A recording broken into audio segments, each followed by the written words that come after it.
Hello, you wonderful people, and welcome to another episode of Crime Centric. This being a show about crime dramas that I watch. For today's episode, I'm going to talk about the latest episode of Animal Kingdom. A lot of really interesting things went down in this episode, so let's break it down. First and foremost, let's start off with everything in the past, with Janine and Jake trying to do a job, but Manny's gone because of that gambling debt. Interestingly enough, who are they talking to? It's like they're getting help. Like their insider is Linda, Baz's mom, and I'm like, oh, that's interesting. I was like, man, everything's getting thrown at you.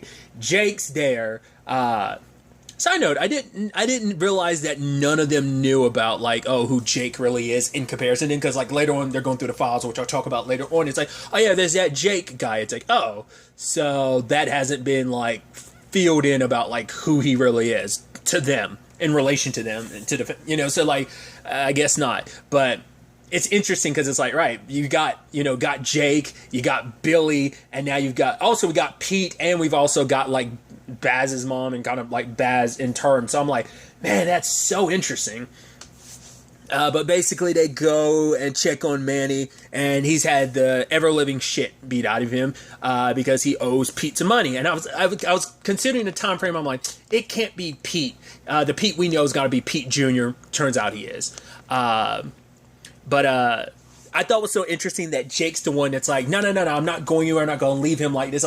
Jake is trying to be a bro and look after him, but Janine's like, nah, bump that. He screwed us out of a job of his gambling. Where's Pete? Rolls up at his spot, but pays off Manny's debt, but then says no. Even Pete's eventually he's going to screw up and be back in debt and by Wednesday. So are you going to keep paying his debt then? And she's kind of he won't be back. It's I guess she's going to make sure of that, because now it's oh no.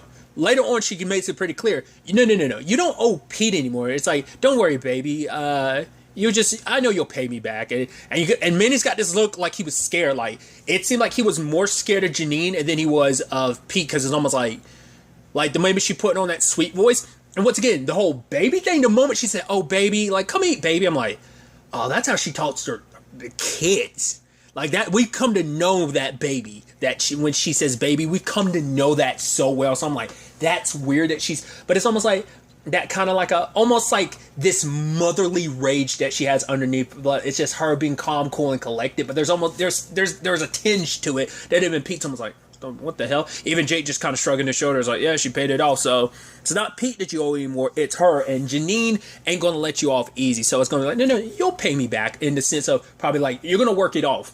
Screwing around, if I catch you slacking off, we're going to have an issue, because it's no longer Pete you owe, it's me. And you thought Pete messed you up, I'm going to mess you up worse. Because it's also she's pissed because Manny, it's well, for one, you're making those calls connected to Pete on my phone, because for my kids to get dragged into it. Plus, you were so busy dealing with that, you left my kids all alone, and I was panicked not knowing where they were, so that is on you. So it's oh, you're definitely going to pay me back, so...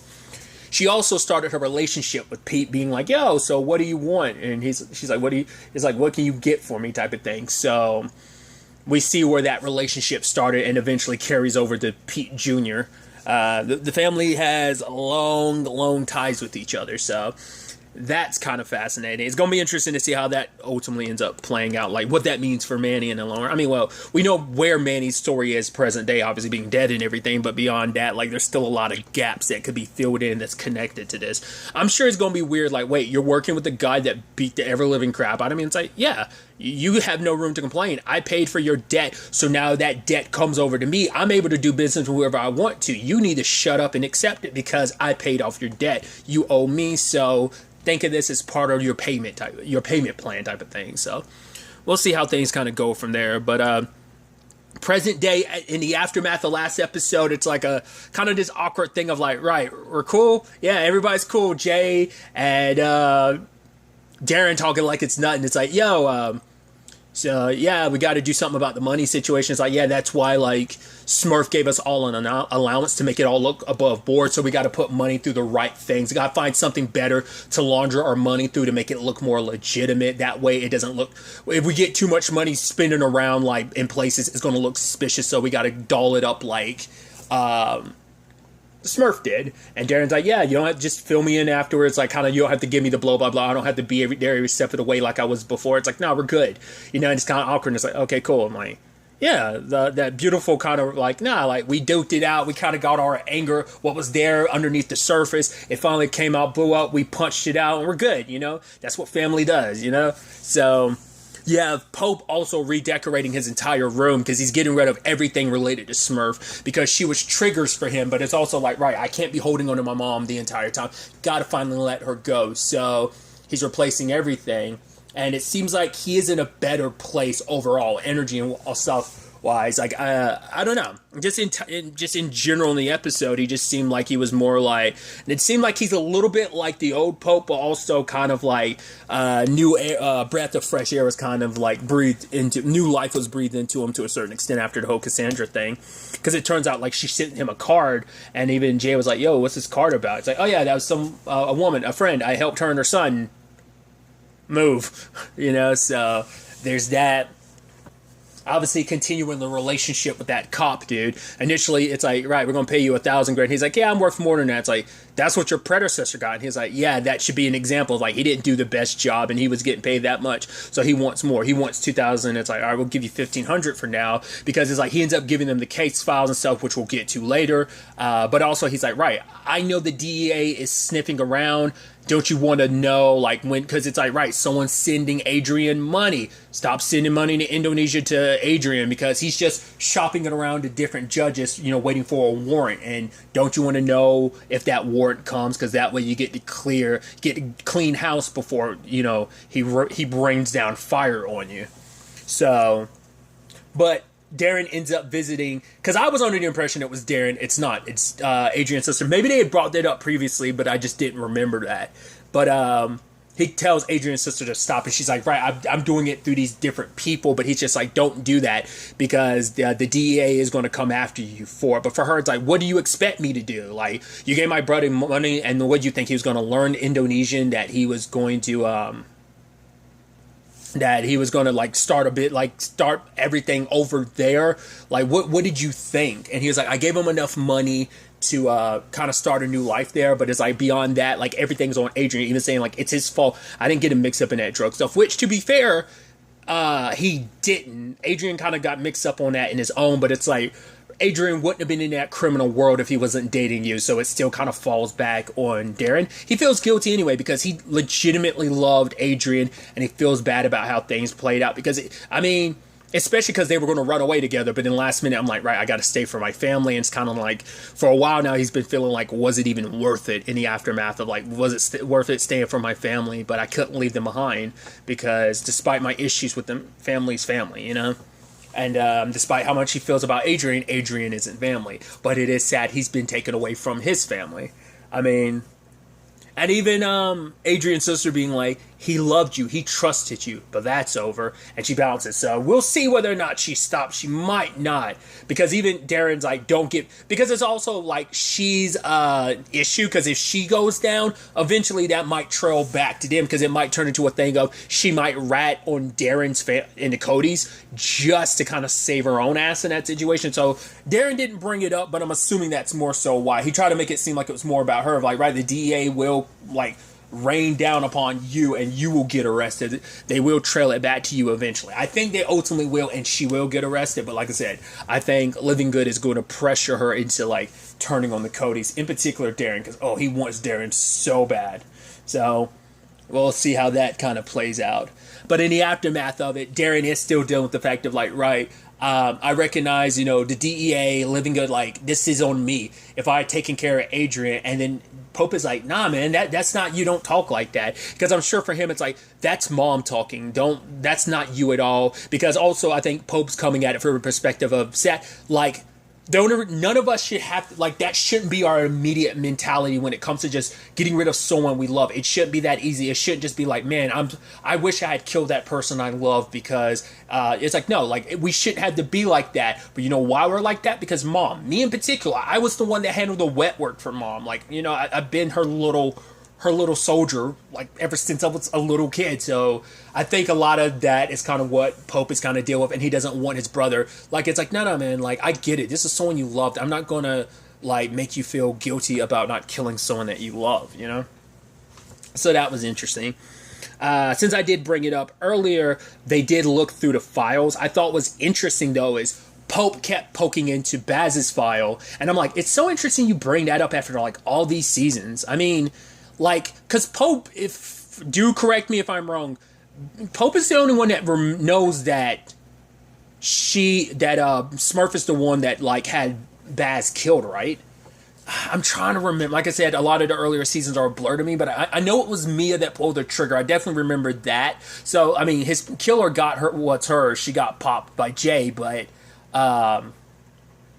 beyond that, I think, because I know Pope found out and he got pissed at her, but I don't think he ever told Darren or, I don't remember if Jay figured it out or found out or something. I think I distinctly remember Pope struggling with whether or not he was going to tell his brothers. He kept saying, like, remarks about Smurf without dropping it, but he never told them, to my recollection. Once again, do correct me if I'm wrong.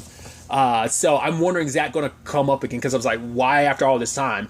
Baz is long since been gone. She's recently gone. So why dig that up? Someone did point out in that episode that when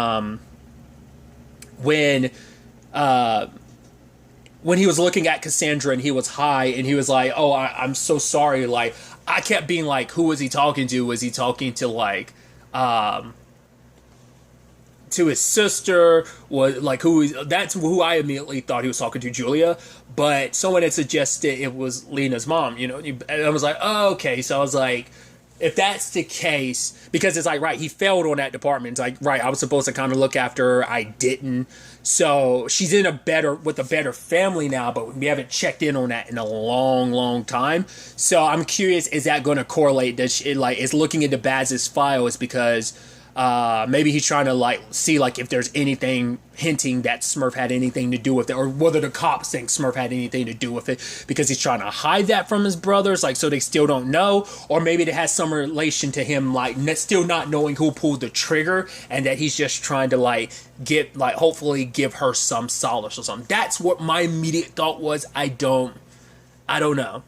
Because I was like, the fact is, like I said, they brought that up, like, Baz died technically at the beginning of season 3. I mean, obviously he got shot at the end of season 2. He was still kind of alive, but he kind of officially dies in the first episode of season 3. So that's why I'm like, why after all this time, like, finally bring that up in the form of, like, his murder file? Which Craig was like, no, put that stuff down. Like, I don't, because, you know, it's like, yeah, that's our bro. I don't want to know about those details about our brother like that. Like, that's messed up. I mean, because Craig was looking through his file, like, kind of his juvie file. So other than that, they're looking at all the stuff the cops have on them, but it doesn't include, like, you know, some people, including Living Good and the DEA. It kind of exists outside of police files, so, or at least what the police have on the Codys right now, because all that's kind of separate, because I guess they have their own files, and our cop buddy ain't going to be able to get all of that on with his position.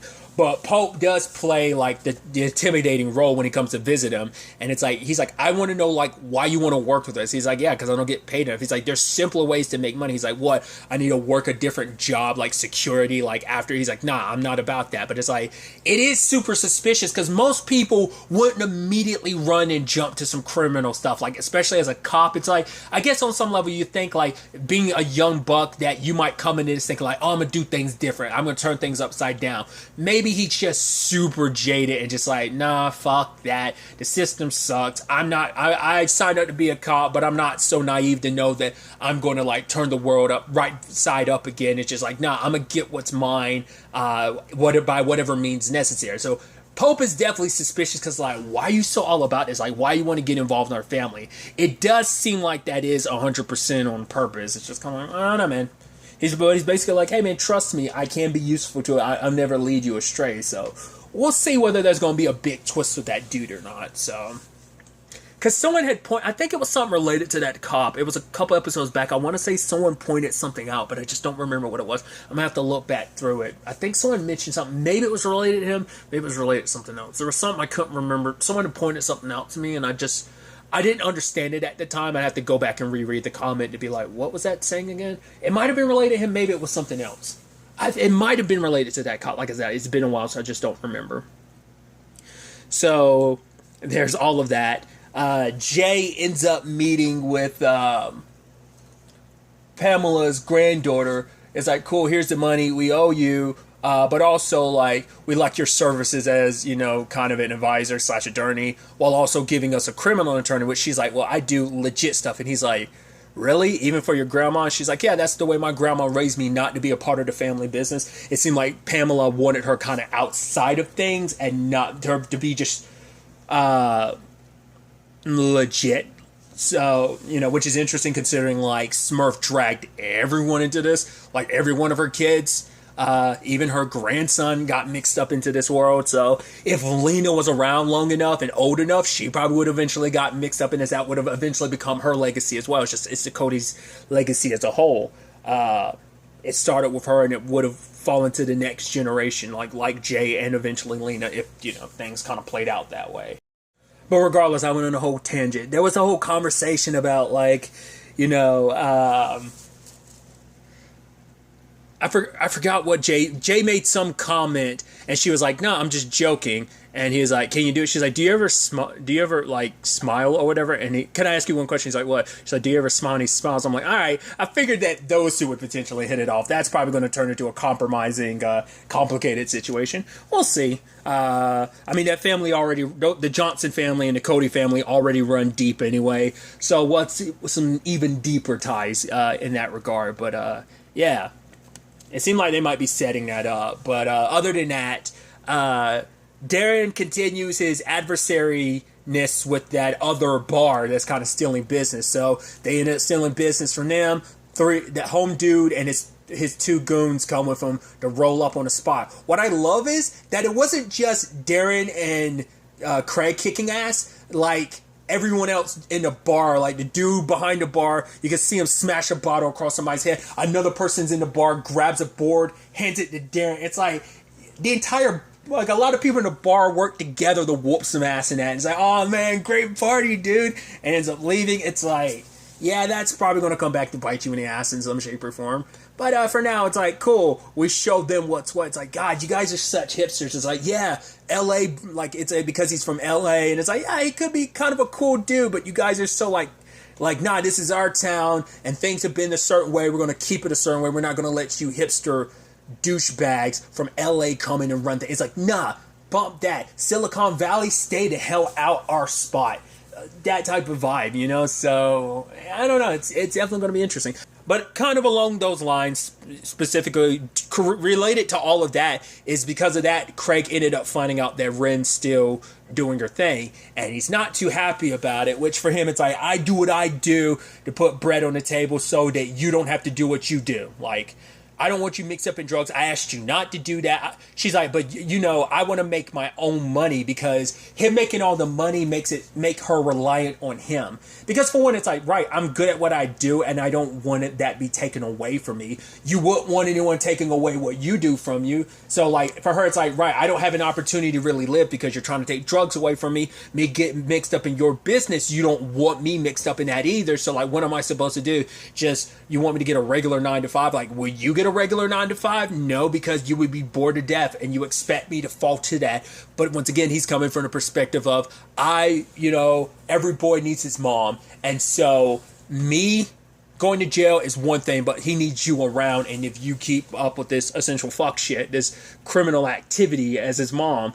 even going off him, even calling her like a shitty mom, which she slaps him, is like, oh, makes me bet I'm definitely like, oh yeah, because like Smurf was mother, he's like, don't bring her into this. Once again, still a sore spot whether he'll realize it or not. It's like, but yeah, it's not like Smurf was the best mother either. Like you can run down the checklist of kind of what she did wrong as a mother, but it's like, hey, like, and some arguments are, I'm sure, like, there are no like right and wrongs. It's just like everyone's figuring out how to be a parent. But you can't straight up look at Smurf and be like, oh yeah, she's the gold standard of how to mother. It's like, nah, she went about. But the argument could be like, hey, she hustled and she did what she needed to, and look what her family is today.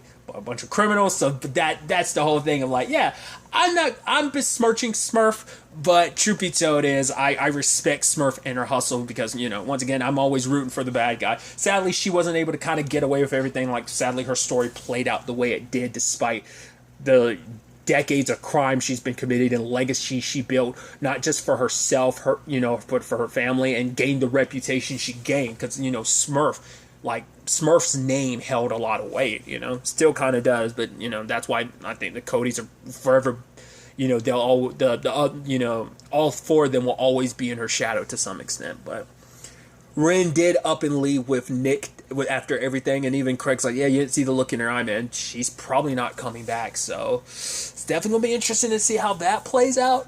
But what I think is interesting at the very end of it all is we see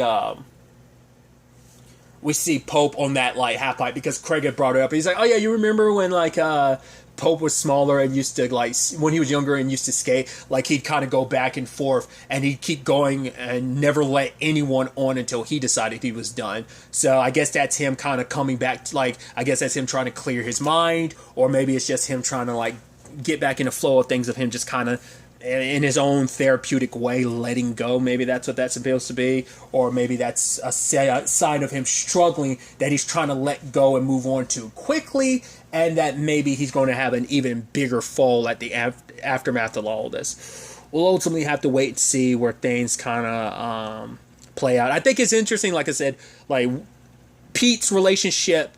But we see the beginning of that with Janine, Pete Sr., and obviously that, like I said, that continued on to Pete Jr., but currently Pete and the Codys are not good. So I just think that's interesting, how a lot of these relationships we're seeing the start of them, even though we know present day. I mean, to be fair, it's just kind of like Janine. The entire backstory is just a constant reminder that she's not alive anymore, but nevertheless, I'm really interested to see where all of this ends up taking us going forward into the next episode. But really, that's all I want to talk about. Until next time we meet, be happy, be safe, live life to the fullest, and enjoy it. Good day, and goodbye.